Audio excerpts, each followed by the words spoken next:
Okay, trustees, we are live. We are recording. Phone lines are open. You are good to go. Thank you, Matt. Welcome everybody to the Trustees regular meeting. It's April 25th, 2022. And I'd like to open with the Pledge of Allegiance. Pledge of Allegiance to the flag of the United States of America, and to the republic for which it stands, one nation, under God, indivisible, with liberty and justice for all. Thank you. Could you do roll call, please? Sure. John Holdren. Here. Francis Pop. Here. David Catalano. Here. Ben Dollinger. Tim Garneau. Jim Grimes. Susan McGraw-Keeper. Here. Mike Martinson. And Bill Taylor. Here. Thank you. Okay, we'll start with public comment. We have a request from Chris Babbitt to close out a permit for reconstruction of bulkhead, deck, shed, 272 Shore Road, lots number 8 and 9 in Lazy Point. Hello, Chris. Hello, all. Can you hear me? How are you? Yes, we can Thank hear you just fine. Good. I wanted to first start off and just say that I have spoken with Chris about the property, and this is a long time in coming. We have received everything that we need to for me to make a motion this evening. I did go down and inspect the property, sent everybody on the board photographs of the great work that you have done. Your contractors did a really terrific job, and there was some revegetation done on the side where the construction was on the dune, and it looks perfectly terrific, and I hope you all agree by the pictures. So what we have in our file now are all the documents, the building permits, the determination, initial trustee approval of the project, a new survey as copy as built, and what else am I missing? Anything else? I think that's it. Oh, yeah, go ahead. Anything else? For the ZBA determination signing off. ZBA determination signing off, yes. And I spoke with Brian Frank as well, and it's everything is in order. So I would like to make a motion, but first, Chris, would you like to make some comments? I'm here to answer any questions, to thank everybody for helping me get this along. The project is completed. The ZBA has approved it. I haven't gotten the letter yet, but I've been told it's been put in the mail, which I will forward to the trustees upon my receipt. The building department indicated, among other things, to submit the ZBA approval along with the trustees' approval to close out the building permits. So once I get the two approvals, I will do that and provide everybody with copies of whatever the building department gives me as well, so you have a complete file. But again, I'm just here to answer questions and really just thank everybody for their help. It's been a long process, but you've helped me along the way, and I appreciate it. Anybody have any questions? No, this seems, Susan looked at it very thoroughly. Yeah, it looked like a really nice Nice work. Yeah, concise it's job. great work. I love your roof. Thank you. Thank you. Yeah, very, very well done. So I'd like to make a motion that trustees close out the permit application. And second, David? All in Okay. favor? Okay, Opposed? Chris. Thank you all. I appreciate it. Thank you, Chris. All right. Good luck to everybody. Have a nice night. Yeah, you as well. Have a great week. You too. Thanks, everyone. Bye-bye. We'll move on to new business. So the state has proposed new rules for the open meetings law, and our attorney Chris Carrillo has reviewed that. So Sure. make it present. Yeah, so I sent over this afternoon an outline of the amendments to the open meetings law effective April 8th. I also sent over a draft resolution which included the pertinent points of all of the amendments that were made to the open meetings law, so that we can begin to adopt a strategy for our meetings that includes what I would call a hybrid approach, which is that they are going to allow some form of virtual conferencing through video conference for some of the trustees. All the kind of pertinent points of the law are here, but basically what it says is that a quorum must be present, physically present here at all times, meaning for this 9-member board, 5 members need to be here, which would allow for potentially up to 4 members to participate virtually. So it does go on to give about 6 or 8 more points on how that should work. But obviously the purpose is to balance, the public's ability and the media's ability to access the trustees with the ever-changing, atmosphere we live in, and with the idea that it would be nice for some members in extenuating circumstances to be able to participate virtually. So we can kind of go through the outline, or we can just kind of talk about it a little more and have a little discussion, but ultimately what this board and every board locally and throughout the state of New York are going to need to do is come up with a set of written policies to establish this hybrid approach to continuing their meetings. And that's going to be also need to be handled via public hearing. So my recommendation today is for the trustees to review the policies that I've written up, which are based, right along with the amendments to the law. And we should come up with a date for a public hearing to discuss these written policies, and ultimately enact them within 60 days of the date of this release from the state, which brings us to about June 8th or June 10th. So we had a little bit of time, but went ahead and got policies written down, a nice draft here for everybody. And I'd recommend that we can set a public hearing date probably as soon as the next meeting. I don't know that if we want, we can go ahead and pick a different date and work through the schedules, but I don't see any reason why we can't do it along with our next meeting, the first meeting of May. So that's really all there is to it. I know I got over late this afternoon around 3:30, so most of you might not have had the opportunity to review it, but we just kind of started getting into this on Wednesday, or Wednesday or Thursday of last week. So it's all happened pretty quickly here, but it's good. I think it's a nice policy and a nice rubric for everybody to take a look at. And basically it says that the trustees, 5 need to be here for the quorum. Up to 4 can participate virtually, but you should not be participating virtually unless it's an extenuating circumstance, which is an illness, the need to be a caregiver for somebody else, or for some other unforeseen factor. So it's not a free pass for members of this board to say, I'm going to stay home today and put my feet up. We should be here, but if there's a good reason not to be here, then there's going to be a method to do that, electronically through video conferencing. So that's the long and short of it. Our next meeting is May 2nd, is it? 9th, maybe?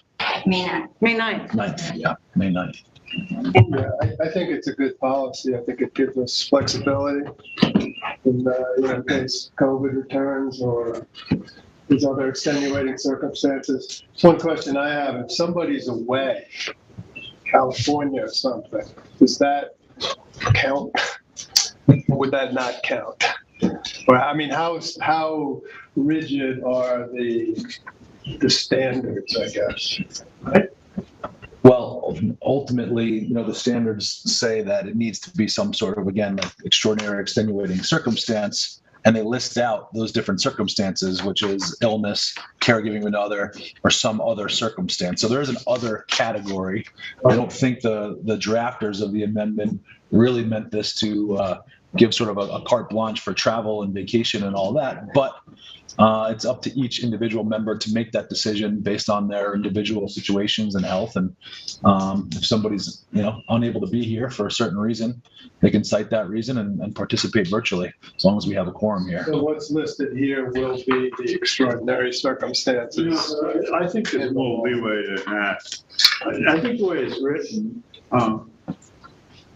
we just have to deal with it situationally. I mean, if there's an extenuating circumstance that causes you to not be in the state, I think as long as you're participating, are they going to be participating? Via face. That's a requirement of the amendment. Requirement that it be a video and would appear on that screen there. Correct. And it could be interaction. I don't see where it makes any difference whether they're down the block or. Yeah.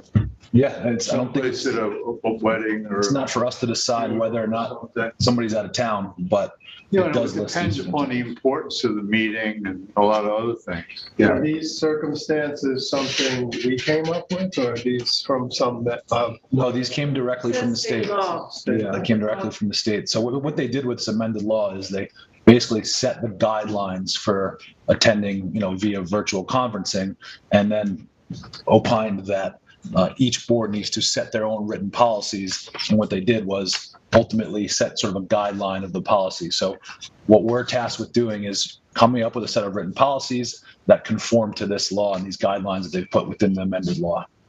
Chris, I noticed that under video conferencing B, it does say voted upon a public body to ensure its members can be heard, seen, and identified during the meeting, especially when any matter is being formally discussed. Does that permit for a vote? If there's an extenuating circumstance and there's a vote that evening, a person is still a board member permitted to vote? Correct. Okay. Correct. They can- Because that was not, you couldn't do that before this. we voted on this? You're only meeting virtually. No, but I'm saying, I remember once I personally was not able to be at a meeting, and I think state law prevented me from voting. So now we have a vote. This is under the new. Totally no. If you're Okay. zooming in, you are at the meeting. Yes, that I know. Yes, okay. Chris, did the town board come up with their, The town board is in progress with this as well. so it would be interesting to hear what they decide on. We could kind of reflect on that. Yeah, I've been in contact with John Jelnicki, and he sent me over the draft of what they're working on, and it's largely the exact same thing. Just kind of they need to do this via create a new law, and we're need as trustees we don't pass laws, so we're going to adopt it via resolution. But other than that, we're pretty much in lockstep with the town board. But they haven't met on this yet, so I believe we're talking about this before they are, and whether or not they're going to adopt any additional policies other than what's been laid out by the state. And we have the opportunity to do that too. And that's kind of the point, I think, of the public hearing. So we can take a week or two and review some of this language, have the public hearing on it, decide if there's any other additional lines we want added or subtracted, and then take no vote to adopt the resolution. So in between now and the next meeting, or in order to discuss this, how do we do that? Review the. And then just send in, Well, But- will this language, excuse me, but this is sort of following along, but is this language going to be what the public hearing is going to be about? So in the outline, it's just basically an outline of the law. And then in the draft resolution, we've taken that law and tailored it to the needs of the trustees using trustee language, and trustees are freeholders, and adopt the resolution. So if you're looking at the second document, which is the draft resolution, that is below where it starts with definitions. This is a draft of the written policy that we are going to be implementing. But of course, it's up for discussion now, today, throughout the next few weeks, then ultimately at the public hearing. So we decide we want to add anything, edit, subtract, what have you, we have that opportunity over the next few weeks, and then at the public hearing as well. But to answer your question, John, yes, this is a draft of the written policies that we're going to implement for the hybrid video conferencing. okay, I guess my continued question to you was, if I'm going to have a discussion before our public hearing to suggest other things maybe that we want added. How do we go about doing that, via an email? Well, you guys you're more than welcome to send comments to me via email. We can have, as long as we don't have a quorum, we can have small conversations with several trustees about the different language. But I think the best thing, like you said, would be for you guys to submit me some comments via email. And I can, take those into account and add those. And what we can do is we can produce an updated policy to be reviewed prior to the public hearing and then vote on the public hearing. But I mean, this stuff is pretty standard, pretty straightforward, and it's in lockstep with what the state has put out for us to, the guidelines. So I don't expect, unless there's something really kind of odd, I don't think you guys are going to find too much that we need to Looks add. pretty thorough and Yeah. well done. So go home and read it. Yeah. Chris, if we want to make any adjustments to this, we can tighten this down, but we can't loosen it? Is that? We can do either, as long as when you use the word loosen or tighten, as long as it continues to conform with the guidelines put forth by the state. If it's not in opposition to something that the state's telling us in their amended law, then we can make it loose or tighten. But we can't all of a sudden say, no, we can have 3 people here present. No, the law says we need to have the quorum, so we need to have a quorum here. Right. Okay. Yeah, we can make any changes to still conform to the state law. That's the only question I have really is back to my original. If somebody's not here, does it have to be, can we loosen the language that says unexpected factor precluding attendance? In other words, can we allow somebody to be a member of the board and vote if they're not here, but they've sort of, they've prearranged not to be here for some reason? Yeah, that's a good question. In my opinion, that would not be in conformity with the guidelines that the state has passed down to us. The guidelines say that, we can elect to do this in this video conferencing, but there needs to be extraordinary circumstances for not being present. So it's up to each individual trustee ultimately to decide what that is to them. But it says childcare and stuff like that. Yeah, caregiving responsibilities. If you guys want to come up with a way to define extraordinary circumstances to include some type of inability to be here due to travel or otherwise, that could potentially still be in conformity with the law. So I don't know. It's up to all of us, I guess, to make that decision collectively. Okay. And the public is going to be able to participate via video.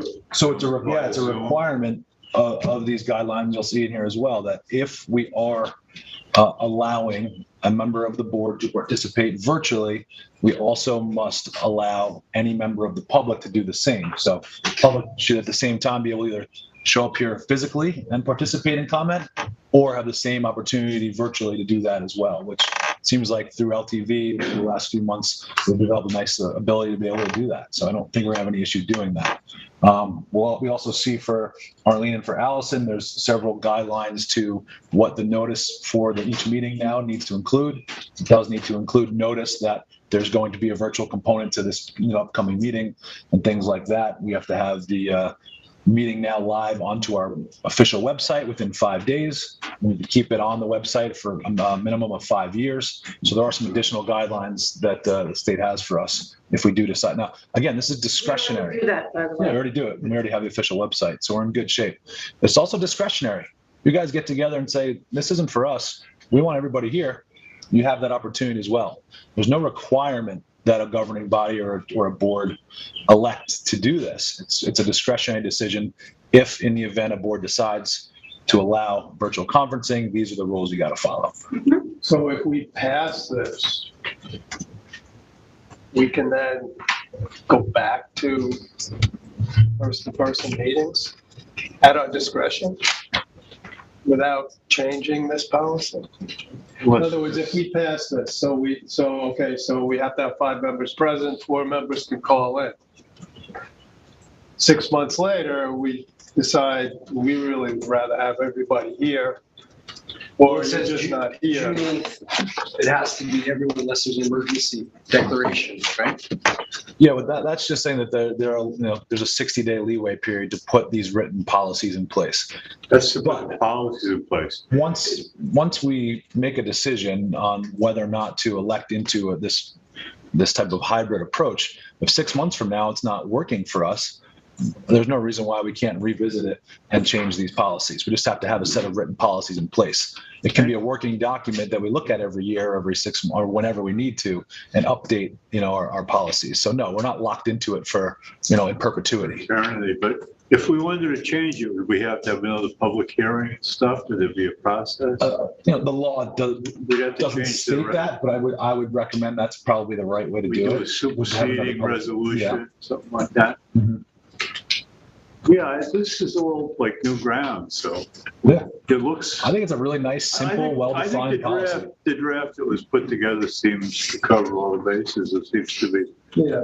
From what I'm reading, and most of this we already do. Yeah, it's, You know, it's just very slight changes with regard to whether or not you're present physically or you're not. And if you cannot be because of extraordinary circumstances, then you notify, Mr. Taylor, Mr. Grimes. But I think it's all pretty fair already in place. I don't see anybody abusing any of this stuff. If it becomes an issue to be dealt with. Yeah. I don't see this accommodating like call-in attendance. So it would have to be virtual You have on to be camera. Visual. That's correct. So I would assume that, I mean, sometimes during virtual meetings, people will leave their name up there and kind of Walk disappear. away. But if they're gonna, Picture has to be on the screen. yeah, you're gonna have I think we to. might want to consider something like that. Mhm.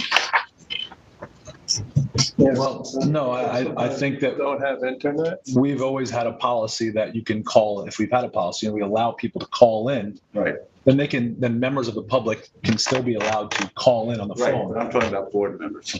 We've also allowed board members to call in certain circumstances as well, which in my opinion is better than having them just miss the meeting, which is also allowable because we have a 9-person board that allows several members to miss, just like tonight in several situations. So would we have to add that to this? Well, Well, would this be contradicted by the, But by the policy, yeah, it's a good question. Can we edit the policy to allow a phone call remotely? Extraordinary circumstances for a board member would be that they no longer have internet because their internet shut down. That has happened before But it to some doesn't- of us. Especially when they're in Tortola. It doesn't accommodate just. So we can add that. Yeah. But we can add that. Question. yeah. Well, the requirement that says that you have to be visible and identifiable and stuff like that, I mean, I assume LTV can put your name at the bottom of the screen and that would be, That already happens when people call in, often their name is there. Or you can post a picture to excuse yourself if you needed to leave for a few minutes and come back. a lot to think about there. I mean, I would think, is that something you might have to consult the state on? Chris? Well, town trustee has been around longer than the state. Yeah. Like that. So no, I think we're going to go ahead and make our decisions based on what's best for the trustees. There are times when people do leave for a couple of minutes and come back. right. And that's, It's time to see if you we, get up I think amongst ourselves, get we up from the understand table and why, Walk out there. you know.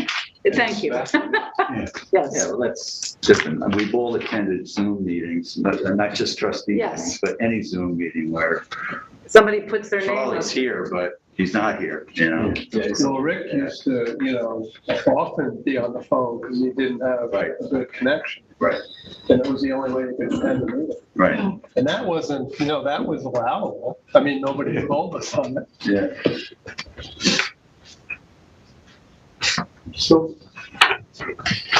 should we just write that into our policy and see if anybody pushes back? Well, again, when it comes to public policy, the trustees and the open meetings law, remember the potential exposure, meaning if for some reason it was challenged.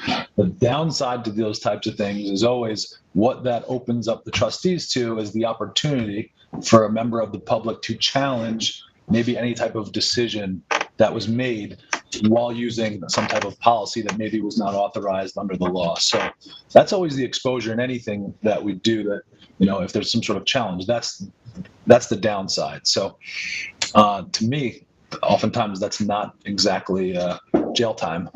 So the decision's made because a trustee's on a phone and a member of the public doesn't like that decision, then they have the opportunity to challenge that decision that was made. And that's what happens in the event somebody of the public believes we're not in conformity with the law.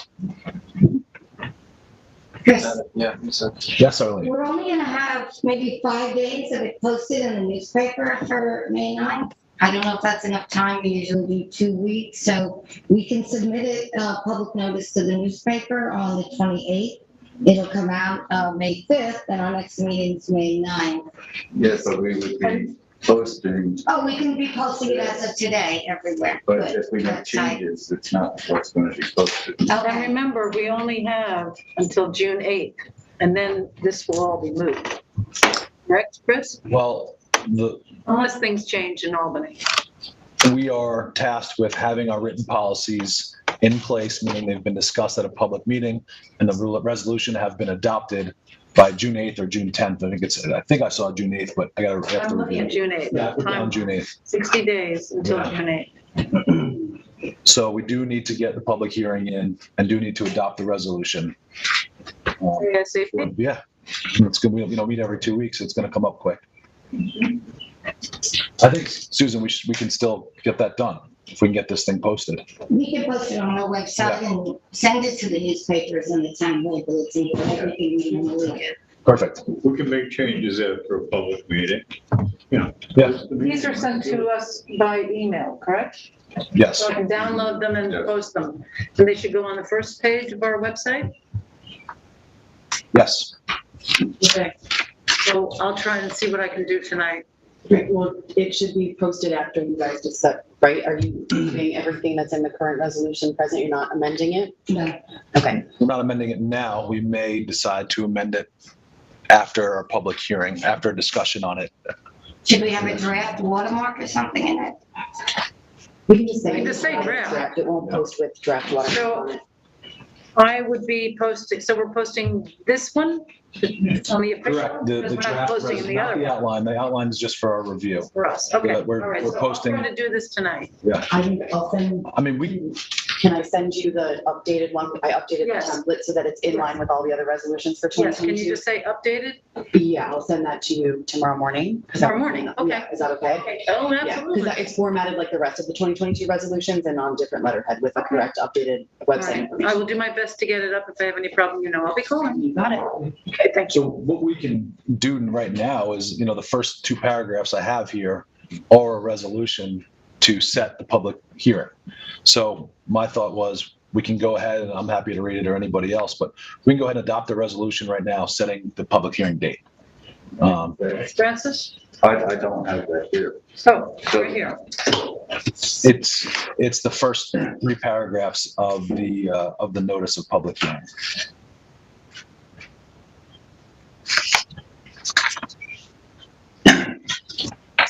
All right, notice of public hearing, trustee resolution to adopt written procedures for the use of video conferencing for the conduct of public meetings. Whereas effective April 8th, 2022, as part of the 2022 slash 2023 state budget, the New York State has enacted permanent amendments to the open meetings law.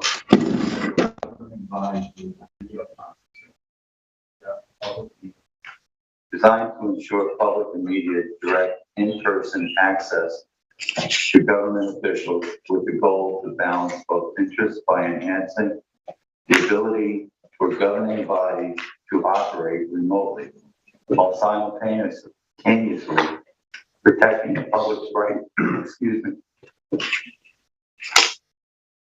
protecting the public's right to in-person access. And whereas the trustees of the freeholders in commonality of the town of East Hampton wish to consider the adoption of a resolution providing for written procedures for the use of video conferencing to conduct its public meetings consistent with the amended New York State Open Meetings Law. And now, therefore, be it resolved, the trustees shall hold a public hearing on the 9th day of May 2022 to consider the proposed resolution to adopt written procedures for the use of video conferencing for the conduct of public meetings. Such resolution to read as follows. Right, but we don't need to read it all now. Okay. It'll be available on the website. What was that date? Meaning. Second. All in favor? Aye.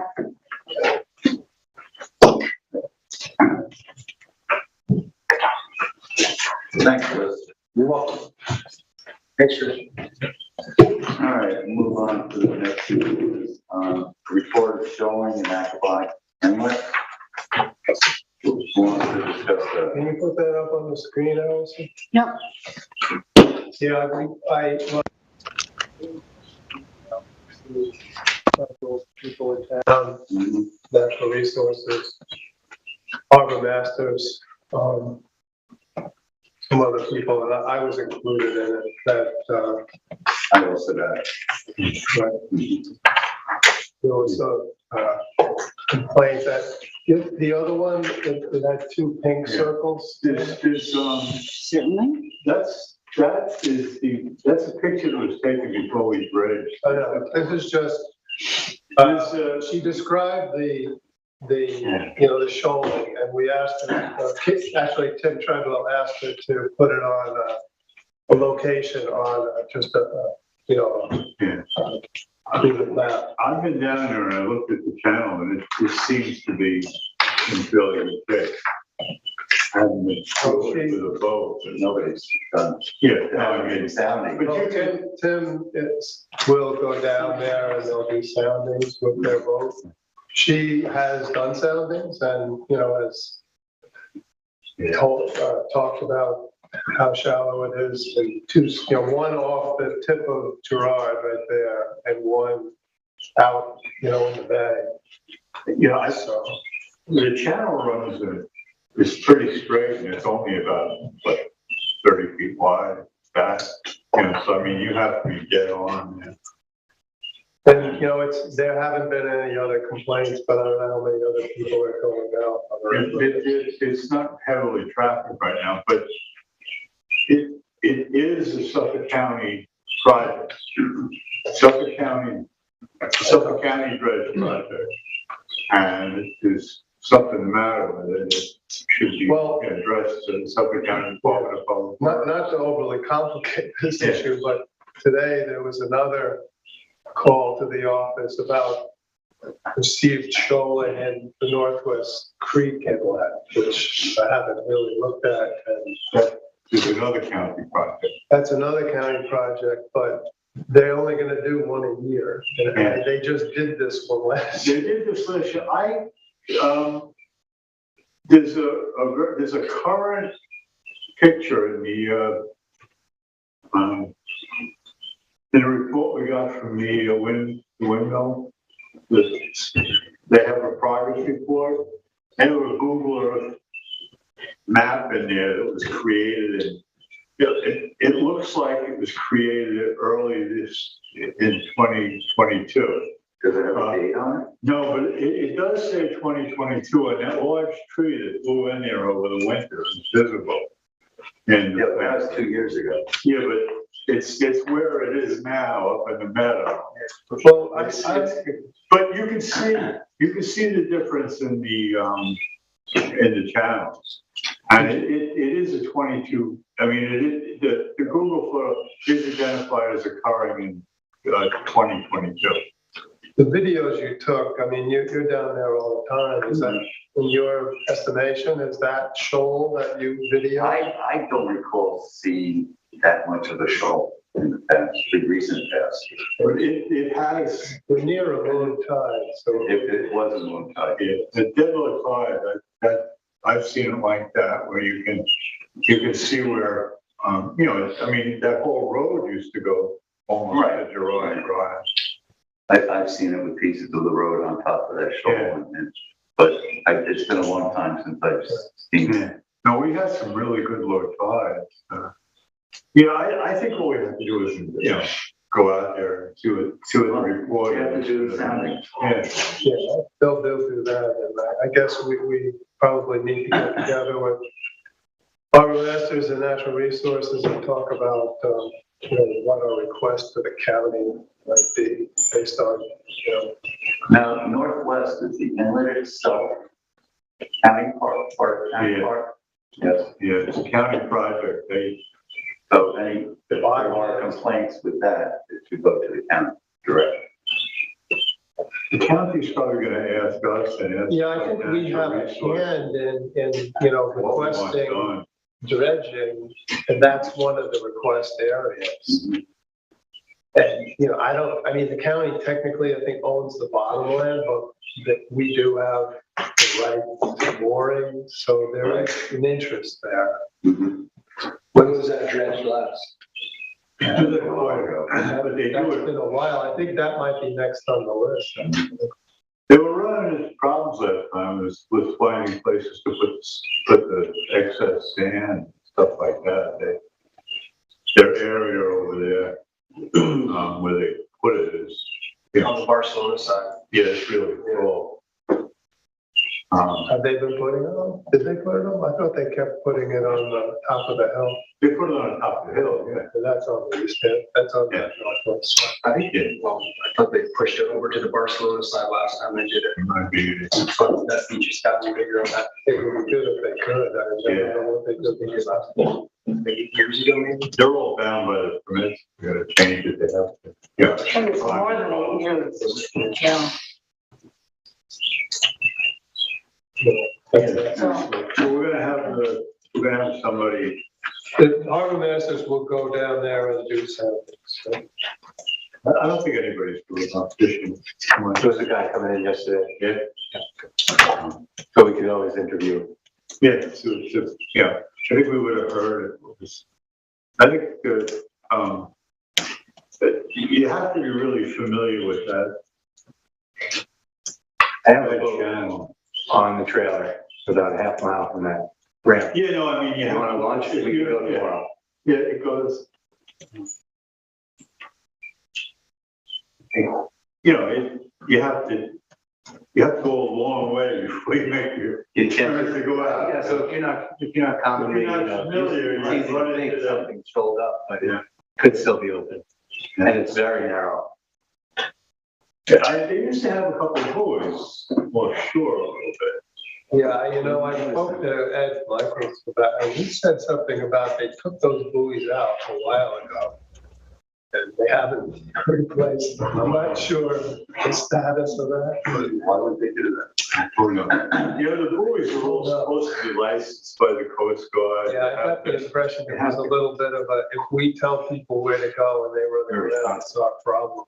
Yeah, you can stand on the end of that thing and you can see where the channel is. It's like a waterfall, pretty much. But anyway, this person seems to be very familiar with the inlet and claims that there has been shifting. Have somebody go with Shoals there. I know what the problem is here. All right, so we should wait to hear from Treadwell.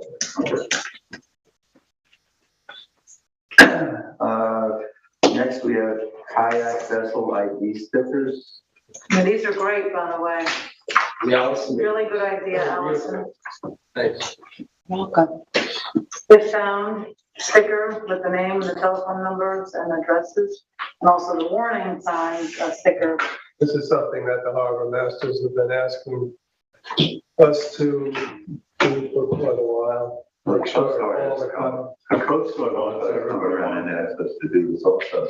And I think we've asked people to put some identification. we have, but now we're giving them no excuse.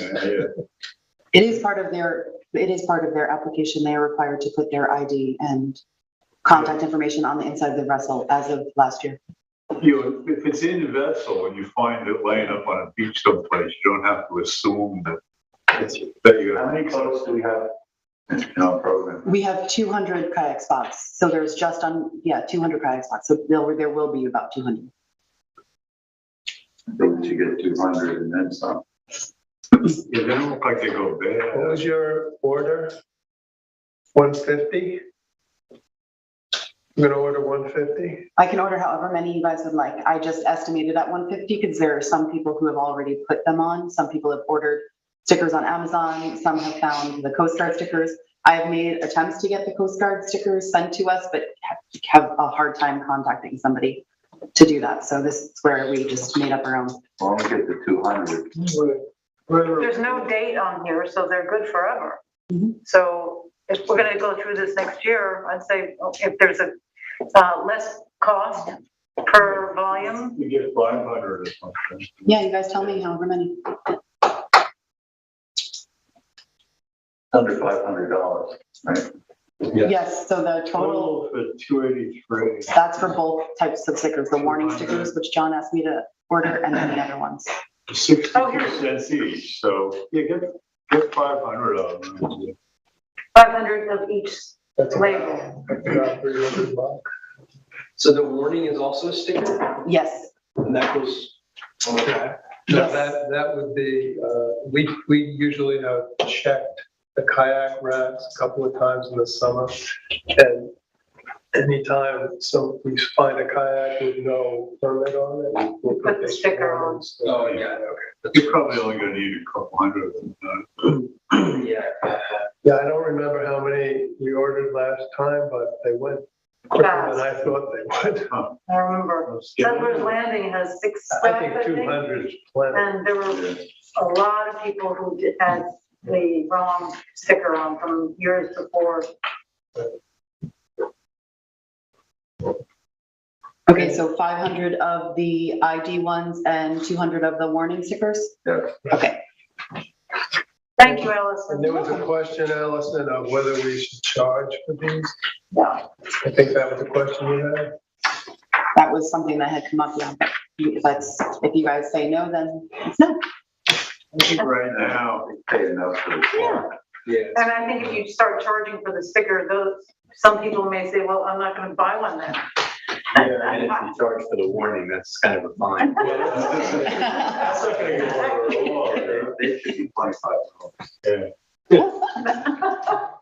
Sounds good. They will be very happy to have them, and then next year they can be sent out with their actual permit stickers too.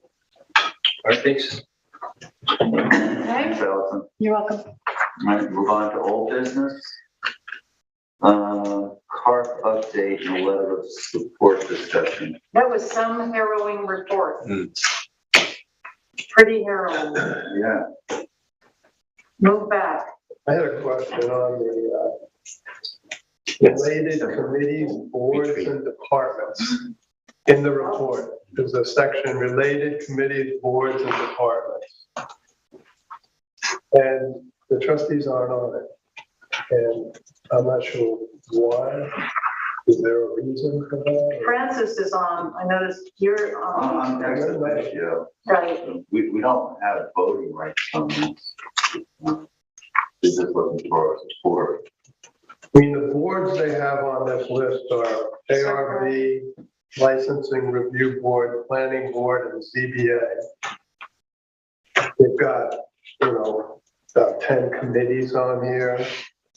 CAC, all the CACs, Community Preservation Fund, Emergency Preparedness, Fisheries Advisory, Harbors and Docks, Montauk Beach Preservation, Montauk Wastewater, Nature Reserve, Property Management, Waterfront Advisory.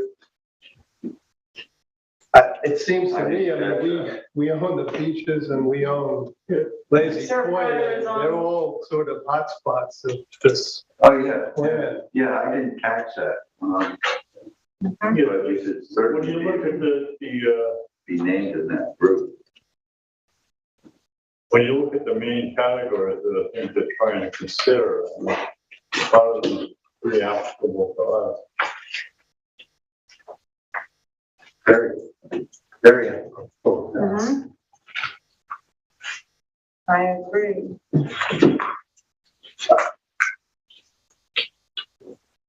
If you go back to the front page, I think the first or second page of the report will tell you all the committees and everything. I've noticed that too, that we were not mentioned except for you, Francis, as next official. Mhm. So I think the trustees should be on this. I agree. This is, natural resources listed as a department. Yes, Kim Shaw is there, Was Melissa. Their names are mentioned, but it's the department. I don't remember. I have to go look at my report. no, actually, yes, they are. Building, assessors, attorneys, Yeah, finance. it must have been an oversight. I will get that corrected. I didn't catch it either.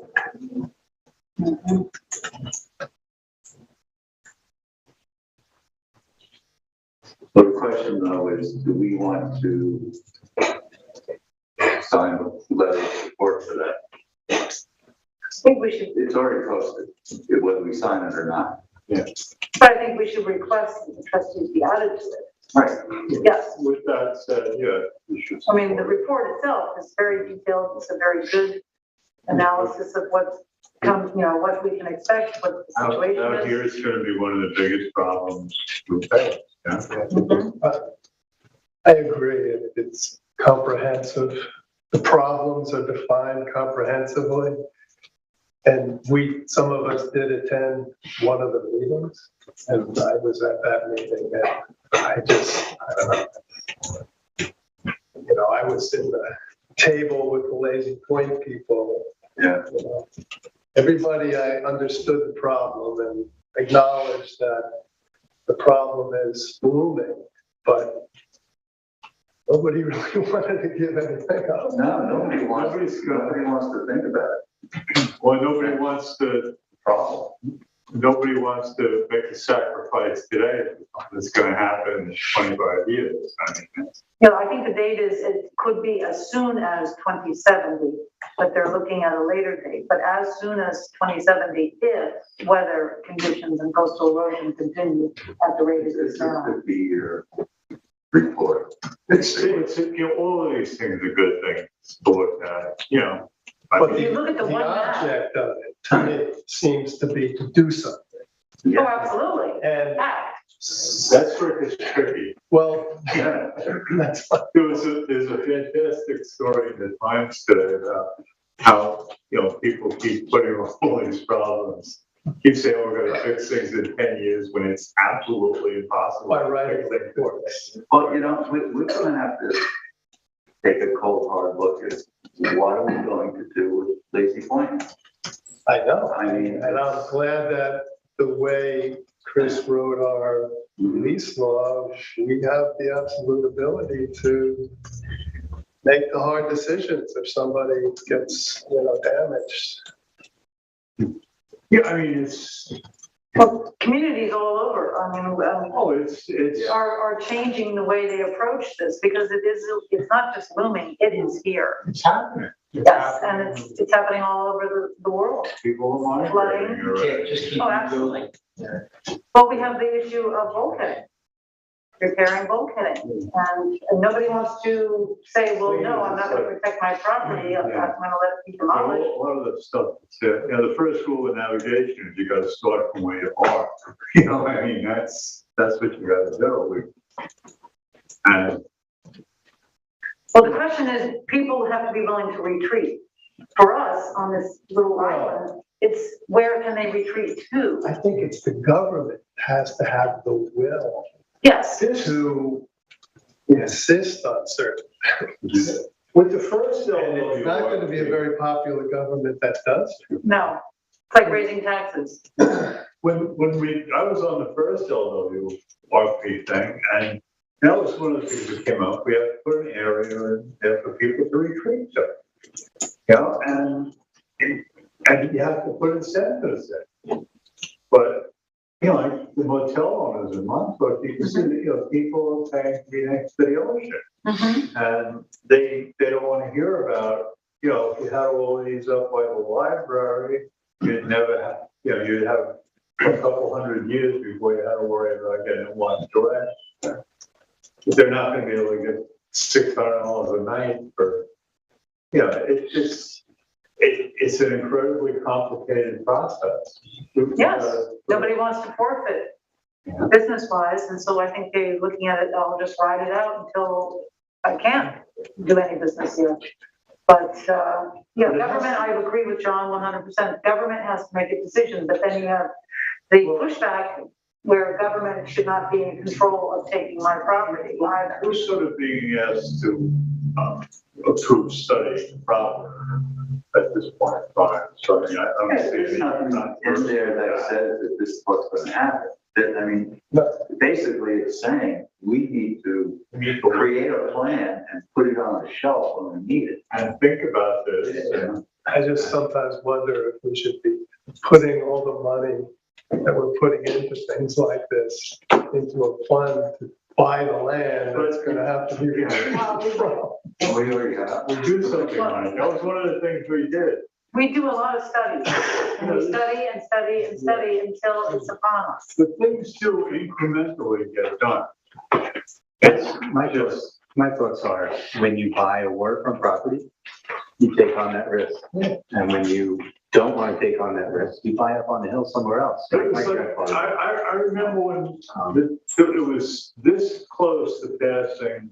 I don't think it's a taxpayer's burden. No, but it was this close to passing laws that if something is more than 50% damage, the government pays you pays the insurance, and then they take the profit. And I think that was going to pass until Alabama got his hands on it, and then it couldn't pass, Yeah, you have to do something. You have to start. Yeah, and the sooner you start looking at this stuff, the more time you have to deal with it. Now we're already 50 years behind what we should be doing to make it nice. So would we get a liaison on this committee from like one of the trustees, could be to represent us, we're involved? A lot of things going So forward. okay, so yes, we're, got it. Right. I just didn't catch that we weren't listed on that. Although I did ask for some help from people. You're speaking about our present company? Okay, well, I don't recall being asked. I usually raise my hand and say, sure. Okay, so we're in support of signing this? Yes, Okay. we're in support with our names, with the trustee being listed. Yes. Is there a motion and a second or? I'll make a motion. I'll second it. All in favor? Aye. Anybody call it? So your grandfather moved up and away from, where was he? Well, no, he was on before he came out here in 1970, he was on at the mouth of the Mississauga River with a waterfront property there. It's a good spot, yeah. He had that restaurant and dock and food dock and morning field. But he came here and there were plenty of opportunities to buy a waterfront Montauk motel type of thing, and wasn't his choice to do it. I wasn't there to understand exactly why he made his decisions, but my point is just that had he made that decision to buy a waterfront property, had it gotten swept up into the sea since, I wouldn't put the burden of it being swept up into the sea onto my neighbor's tax bill. I would say that was my grandfather's mistake. It's his choice. And we as trustees, with every wall that we allow, with every wall, rock, sand, whatever kind of barrier we create, we reduce our beach. And that beach is the spirit of our community, right? It's the main draw of our seasonal, of everything, winter, summer, whatever. So I feel like it's a very important topic, because if we put a wall that stops us from having the beach, it limits access and decreases the beauty of our place. So it's very important. Bring Mike along to the meeting. I would love to. This is There you go. And when it comes down to this whole fifth project, and that's another, I don't see how they can approve moving so much sand from areas that are just loaded with squid eggs and other fish. It's just unbelievably, they talk about carbon being released from moving earth in the ocean. And I just feel like let the beach be the beach and let the cliff erode away. And if something's in the way, then something has to move. That's just my feeling on it. I understand, I understand the bug light out at Orient Point, and I could see Montauk Point one day being a bug light like Orient Point. but I don't think we should extend further on projects like that. We only spent 60 years studying. And it's exponentially increasing as we get through these years. Yeah, it is, it's a very complicated project. Everything else, I mean, like,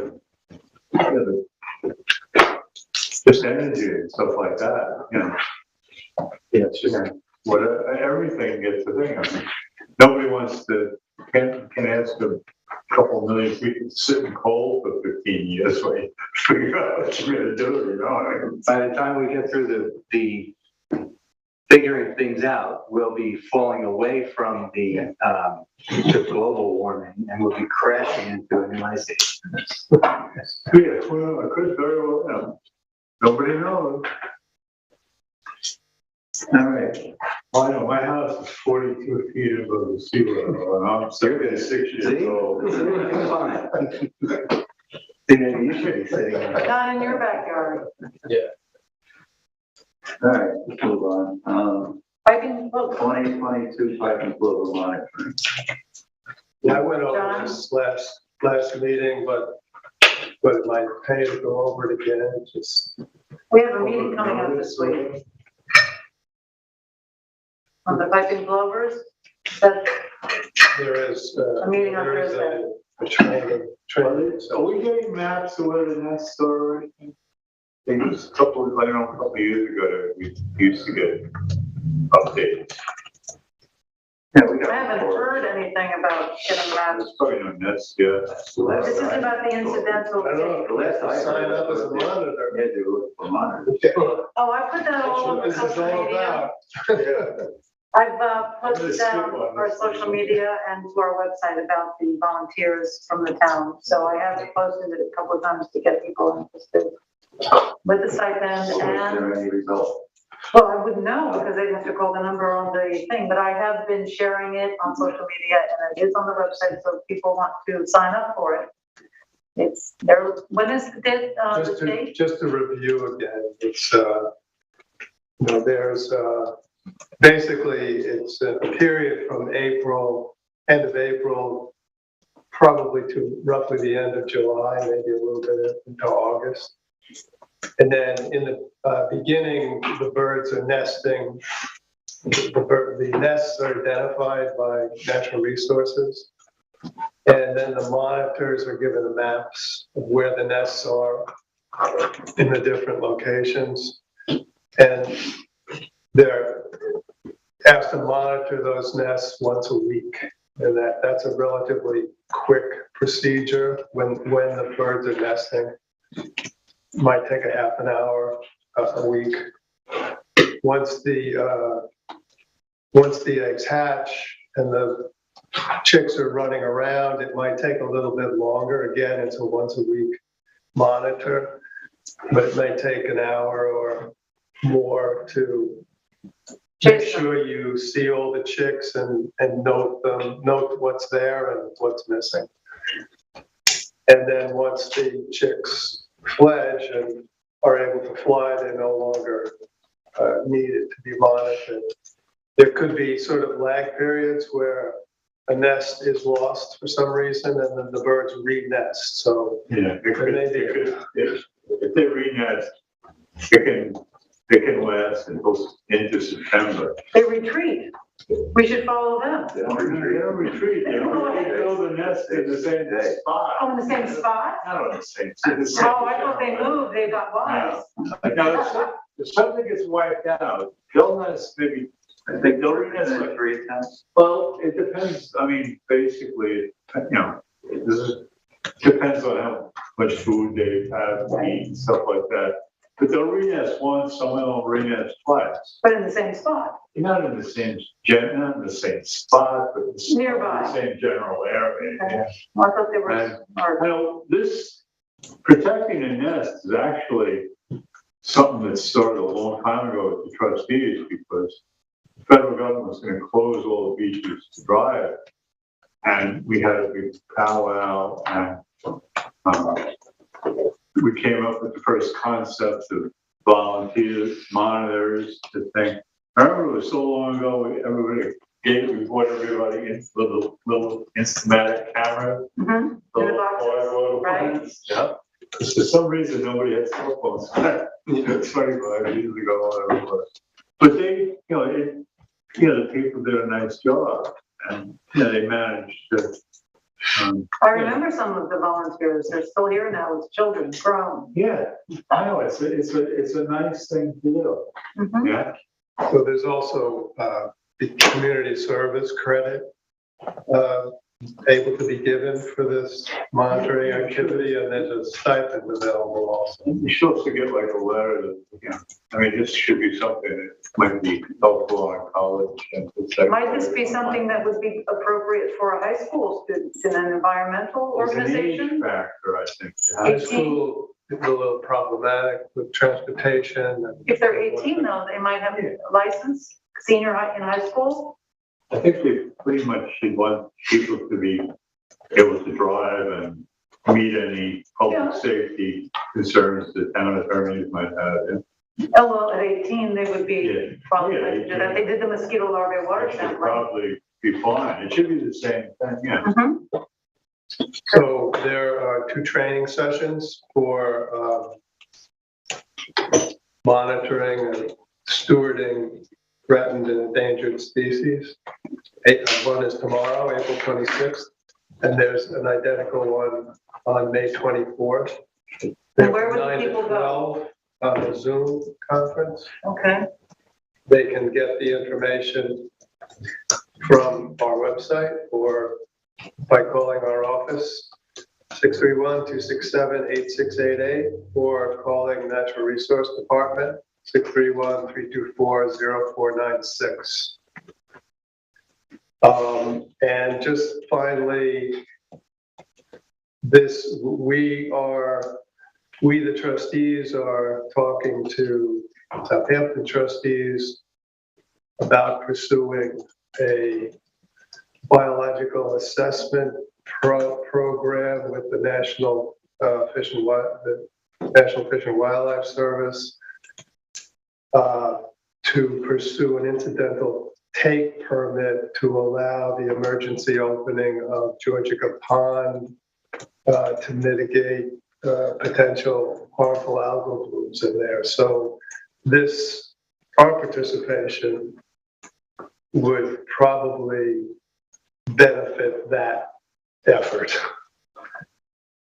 So if anybody out there is interested in once a week doing some plover monitoring or threatened endangered species monitoring, east-turn plover monitoring, please give us a call.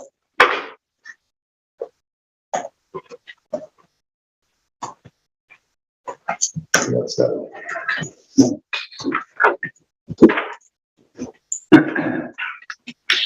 Move on to removal of unpermitted moorings off Hampton Water bulkhead. Request for mooring off Oakstone Road. So with the Hampton Waters moorings, there were, I believe, 7 in the water that are not supposed to be there past, I don't know, December 1st or something like that. And we've been talking about removing them. Harbor Masters are willing to do it, but the boat that they have available with the winch and boom that could pull a mooring is awaiting repair, still awaiting repair.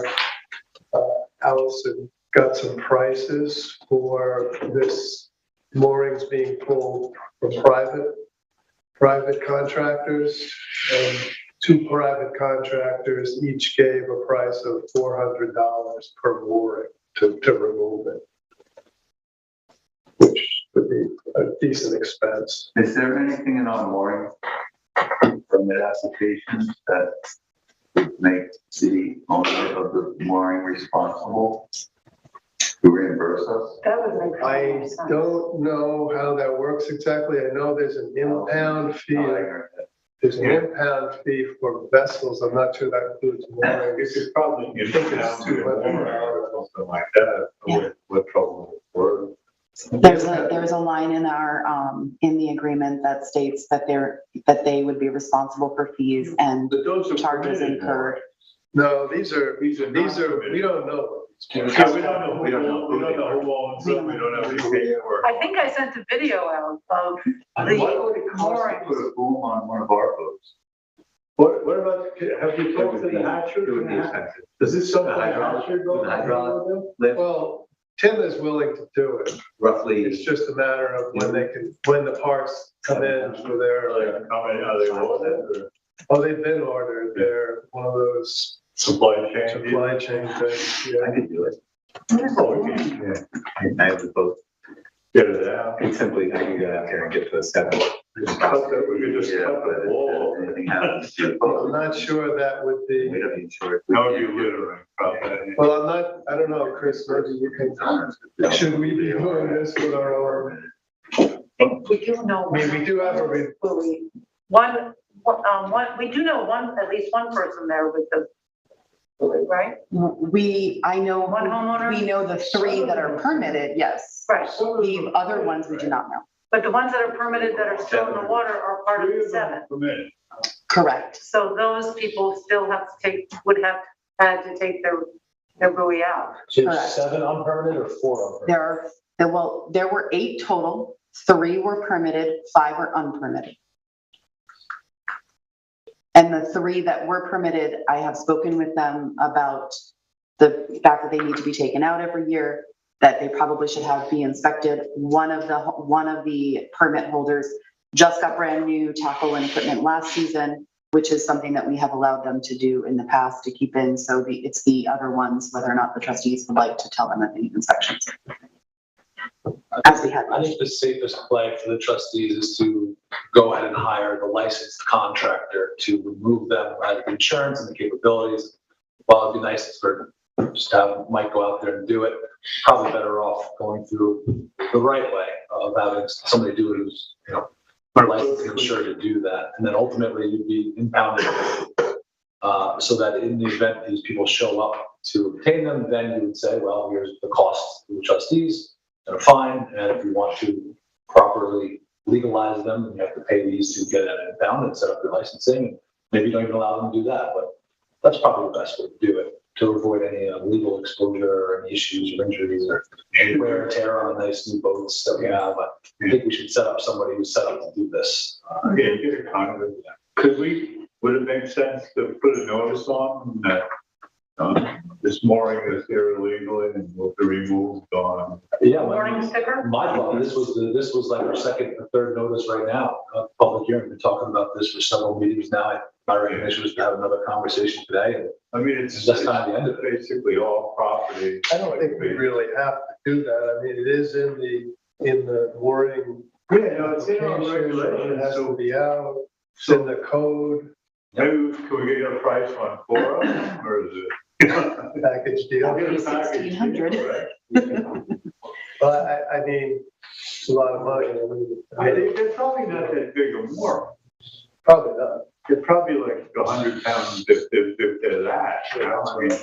Yeah, they're relatively small boats. Yeah. The homeowners association, also one of the board members notified me or told me during a conversation that they would be sending out notification to the homeowners within the association to let them know that they need to remove them because they also don't know who they belong to, but she did say they were going to put out a notice. So I can reach back out and circle back with her and see if they did do that. What kind of time frame do we have before people want to go in? People are starting to put in their boats now. How many moorings have we granted there this year? So This year, 2 out of the 3 that we've had so Is there far. a place we could, is there another place down there we could consider for small boat moorings, like inside that, on the other side of the island? the only place that I think makes, well, At the end of I mean, their if somebody has a waterfront home, they kind of have the ability to have a mooring off their home. But Otherwise, the association, if we want to grant moorings off common property of the association At the end of their walkway there. Okay. on the harbor side, On the, the inside. where the kayaks are stacked usually. But I don't want to start, my feeling is they should be coming to us. We're not going to start going to them and offering them pay. Then why should we be trying to accommodate 4 moorings that are unpermitted? No, that's why we want to take them out. Right. But it seems to me that if we only have 2 boats permitted now going in, we could wait a little bit to see if the harbor master's, boat gets fixed and get these other moorings out. In the meantime, somebody, the owner of the mooring may hook up to it. So we know who it is. So just so you guys also know, the Marine Patrol did make attempts last year to identify those owners of the vessels. They had a very difficult time because registrations were either not registered in New York. So if a boat is registered not within New York, Marine Patrol has a difficult time figuring out who they are, and or they are sailboats, which are not required to be registered under a certain size. But the association is now requiring their own permitting for tying up to the bulkhead. Is that correct, Allison? Yes, they are. They must show proof of a trustee mooring permit, and then they are able to apply for one of theirs. So that is another route where we might be able to identify them.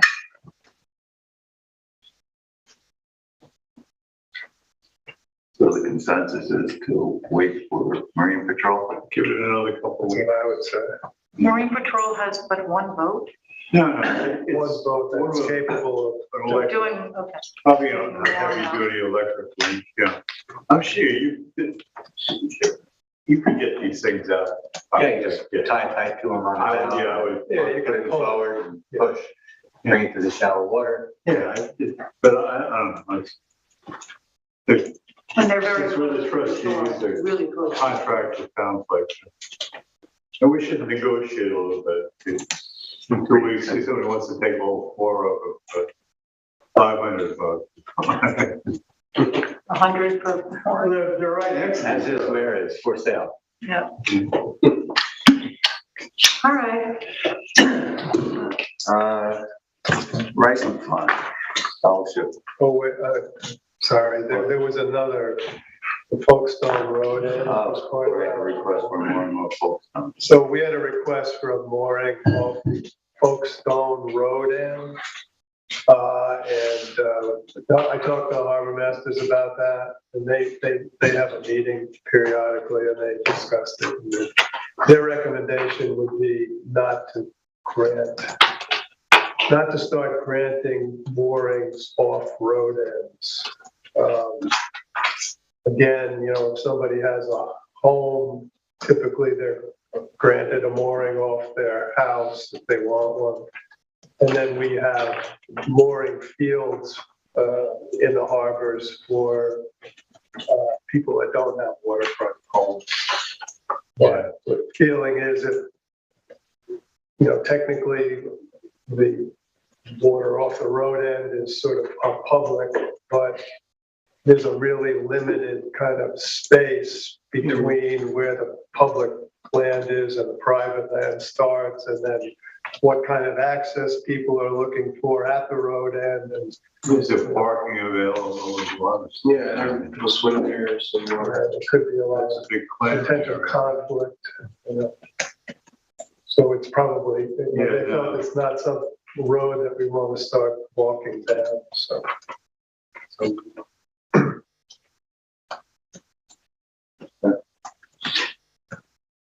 In agreement with that? Yes. All right, Captain William J. Rice and Scholarship Fund, the award amount? Yes, last year and the year before, we gave 2 students 2 different awards. One was for $1,000 and the other was for $500. So I'm suggesting to our board that this year we consolidate those two, the 1,000 coming from our trustee, separate account for this, and then the 500 would come from the anonymous donor that we have. And the reason for this is because only one Because person. we have one application this year, which is here, and I have it listed. It's East Hampton High School scholarship application. You have read it, David, correct? John?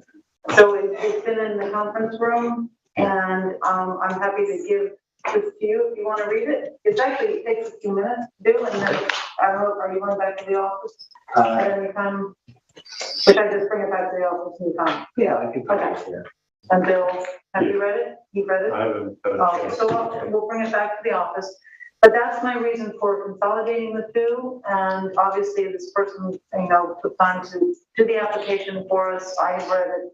And I think it would be nice. Yeah, to- so they put the work in, so we should go read it, but obviously they're going to win. It's not gonna be a contested election. I think she's a very qualified applicant. Yeah. So she kind of meets all the. Now you know it's a shit. Well, there was one place that it was said that the person's, she, Got her all over. the full name, it's just, I asked them if they removed the name, but there was one place that the name was mentioned, person only. Yeah, so we're definitely gonna. So you want to make a motion that for this year, we do a one-time combination of the two awards for the sole applicant of the scholarship? Yes, please. Second. The other thing I would like to once again readdress is the funding. And again, how do we grow this scholarship fund? Because I know that when Ben was here last year, he was going to go and check out some banking opportunities and some savings. And Francis, you have brought this up.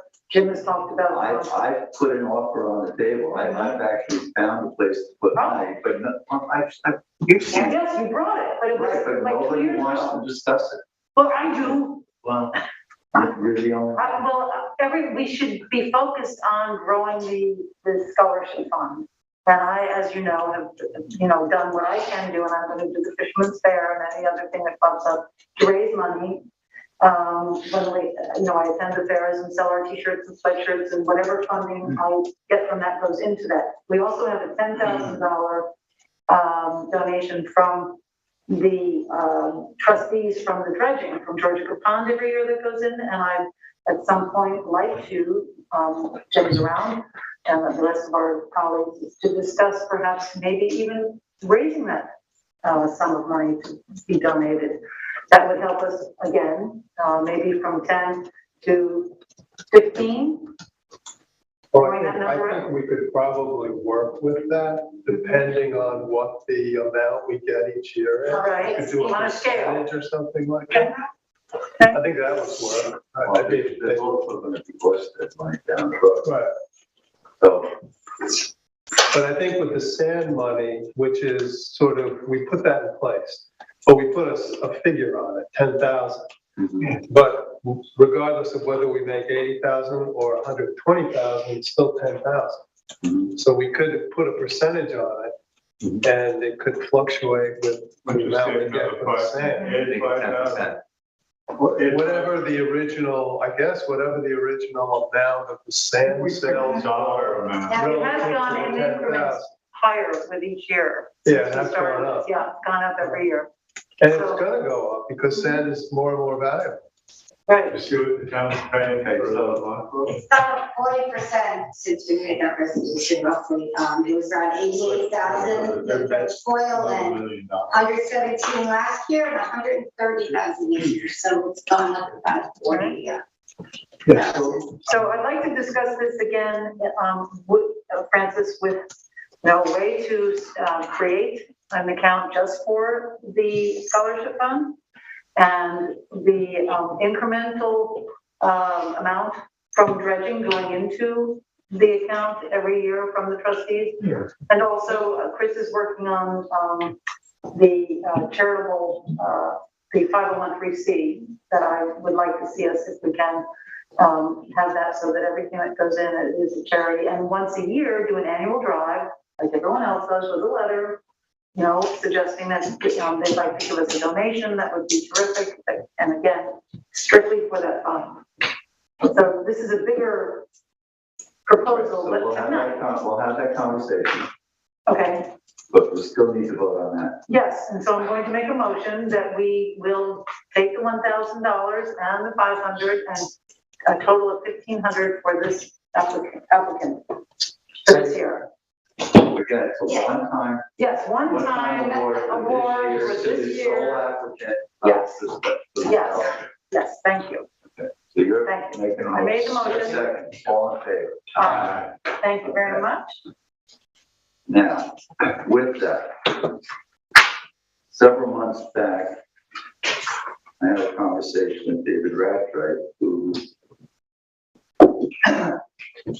informed me that not only was Captain William J. Rice a slave owner, he was a slave trader. And I think we need to discuss what we want to do with that information. Discuss changing the name to just the East Hampton Town Trustees Scholarship Fund. Yes, I suggest to our board that it becomes simply the East Hampton Town Trustees Scholarship Fund. It's easy, you know what it is, everybody knows what it is. And so I think that would be an appropriate name. It identifies us right away.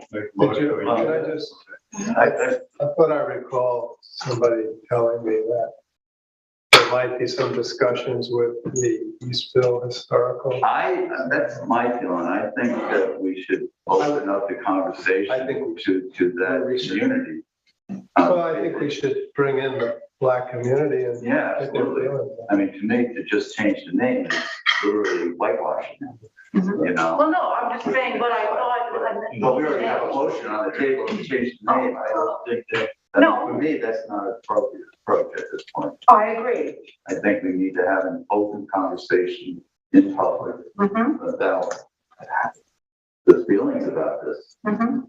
So when should we, I mean, what do you think the best approach would be, to have a contingent of trustees meet privately, or to invite? Well, we have to reach out to somebody there. should it be a public conversation? You want to reach out to the town's anti-bias test.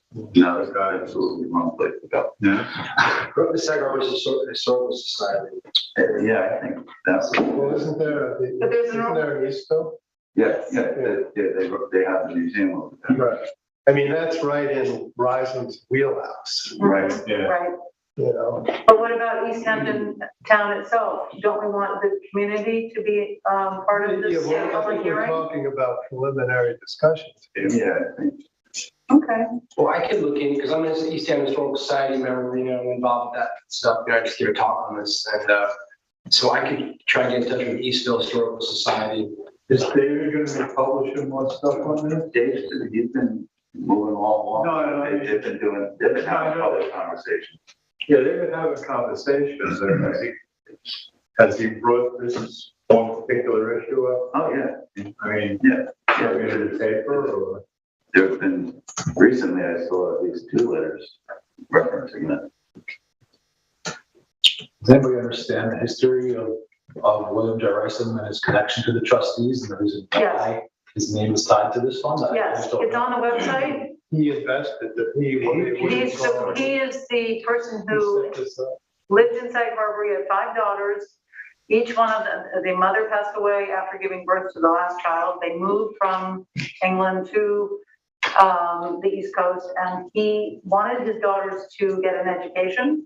So he went to the Clinton Academy, where they went to school, and instead of them learning to knit and play the minuets or whatever, they were educated. And he decided, and this is from the actual book itself, from the trustees, he called it a scholarship for the 4 children of East Hampton, because if they did not have funds to go to school, they would not go to school at all in those days. So he provided a $500 fund that was a lot of money then, going way back, for children who did not have funds to go to school. And that's how this fund began. So that's how, He endowed the fund. and he was known as a very successful sailor. He traded goods and so forth. So I think that's how the trustees. He had a role for us and all kinds of Mhm. Iron ore. Yeah, you don't have to sack off. Yeah, but supposedly he started with the, like the triangular trade Right. And you traded people? Yes. in Yeah. the beginning, yeah, I guess. Which David made known to P. Francis and to us, which we did not There's at least know. one manifest that we're aware of. So I think it's a good idea to have the public involved and, Yeah. you know, guide us about how they feel. So when do we want to? Yeah, I can, I'll try, yeah, I'll see what I can find. Okay, great. We'll go back to the original name in the trustee journal, Well, but without the person.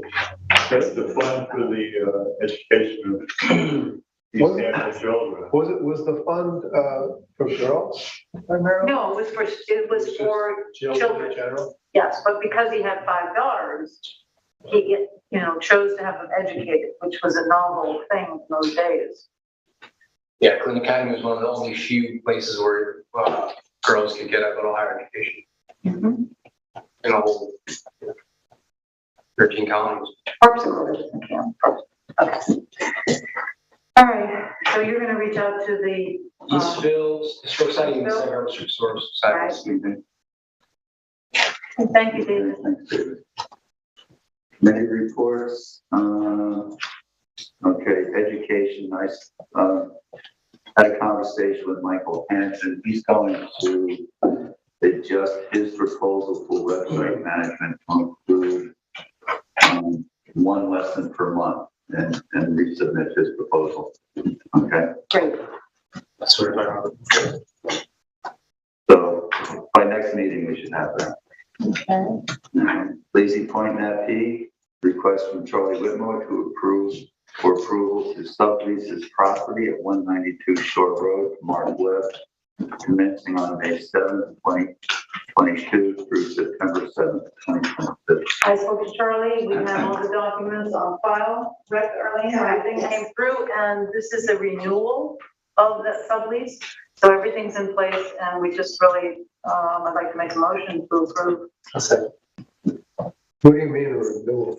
It's all. Mark is already he's already gone through the process last year, so he's going to For the same period, continue. May to September? Yes. So it's a renewal of a renewal of the sublease. 3-month lease. Mhm.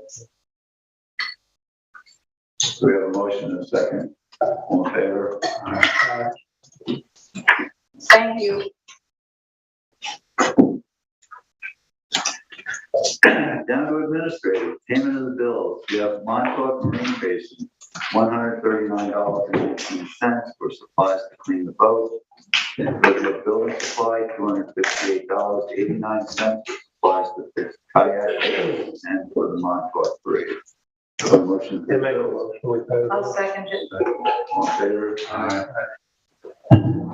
And we have financials for the month ending February 28th and March 31st. Does anybody have a chance to review?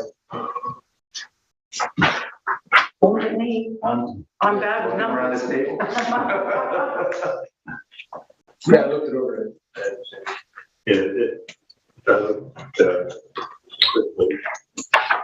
Can I go back for 1 second? I think I sent this to everybody today. Oh, sorry, I thought we had. Excuse me. Someone want to make a motion? Make a motion. The second. Second. All in favor? Aye. All right. Susan? Okay, I'm sorry. I sent everybody the local scholarship agenda. Francis and David, I would Yes. love you to attend, both of you this year, if you are free, so that you can, be part of that night. It's a nice night, Francis, if you're available. The evening will be May 26th. And it's very nice. You can do word. Yes. Yes.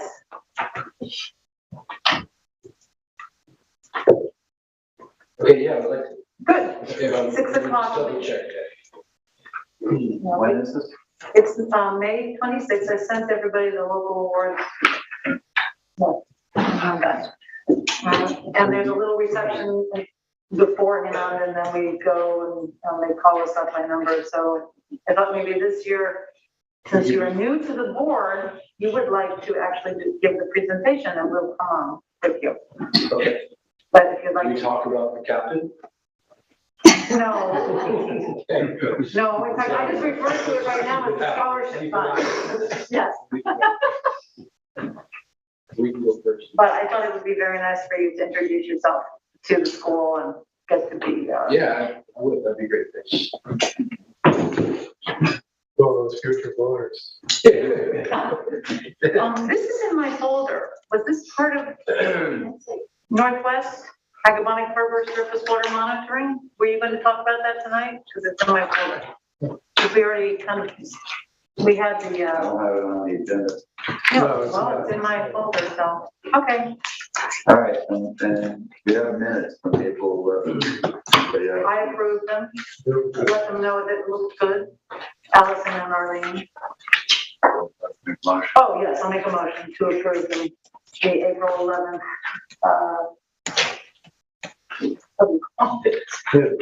Minutes, thank you. I'll second. All in favor? Thank you. Okay. Anybody have anything else that they want to discuss? I have something on my mind. Okay. The bulkheading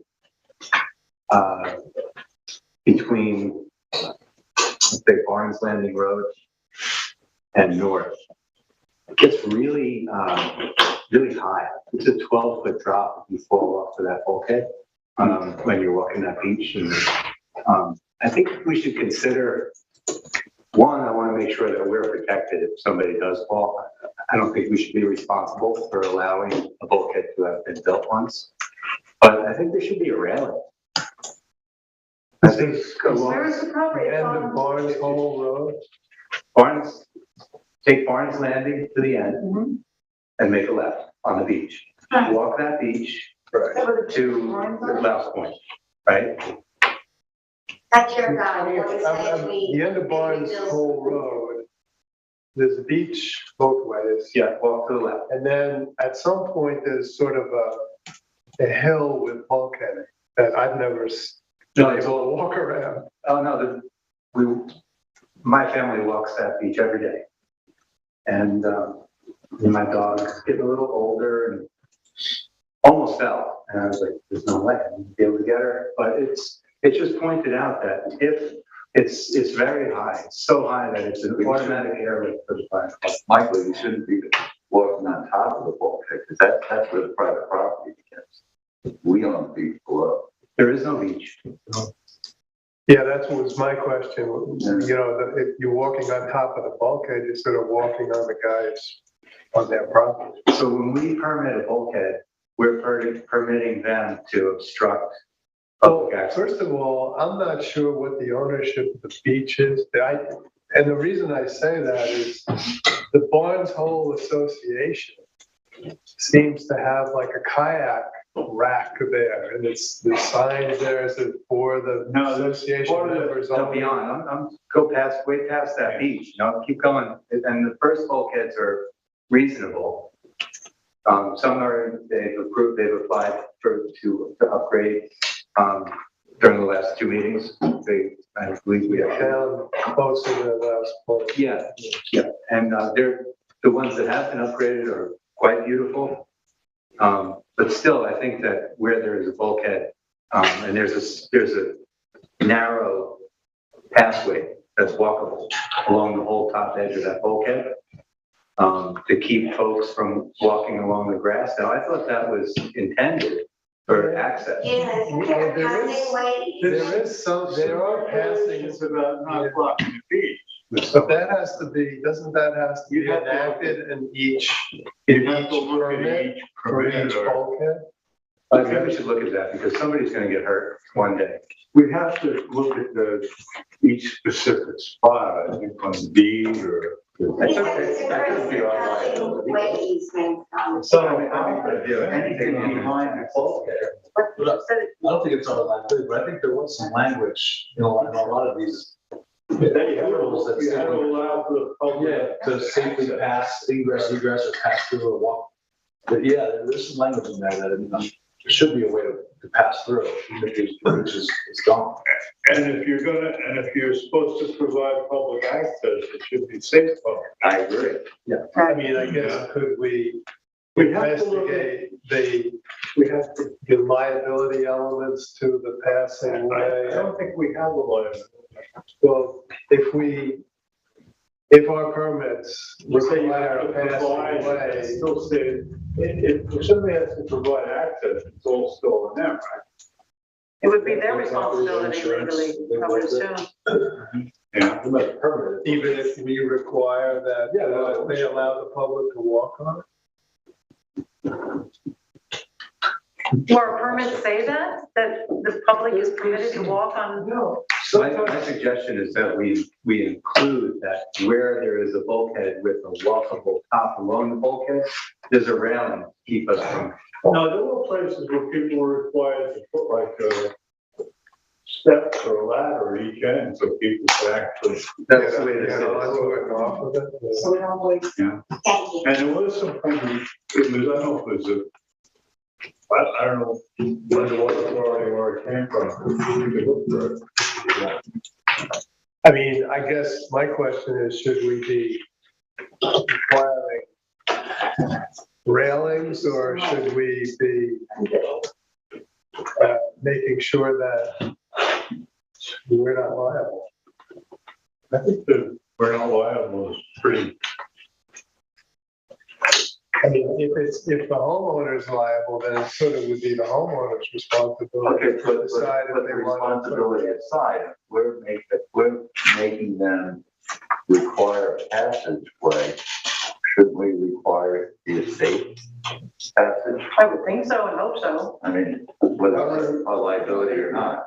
It's a slippery slope. Now you're assuming that a railing is going to be safe. Railing, it's a dilapidated railing, you can still fall. That's true too. Okay, what's gonna be safe? Are we gonna be designing railings? Yeah. Now you have to get an engineer to okay it. Realize it was dangerous, so you took careful measures to correct it. I don't think we can determine what is considered legally safe. We have to get an engineer. I think we should look into. And that should not be,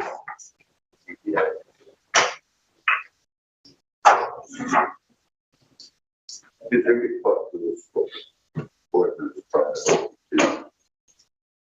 Yeah, we could look into the specifics of when the permits were given. You know, What the details of. the detail language of the property. see what their permit says. See if there's any language in the town code about that too, because if there is language in the town code, then it's sort of the town has to be, there has to be involvement with the town. Oh, yeah, this is the new way. And So you're walking over.